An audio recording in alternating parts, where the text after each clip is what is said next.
Hello, this is Ricky with Service Guide. Today I'm going to show you how to reset the service light on a Ford Ranger from 2013 to today.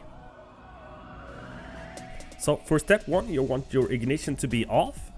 Once it's off, you want to press the gas and brake pedal at the same time all the way down and start the ignition. You just want to start the ignition, you don't want to start the car.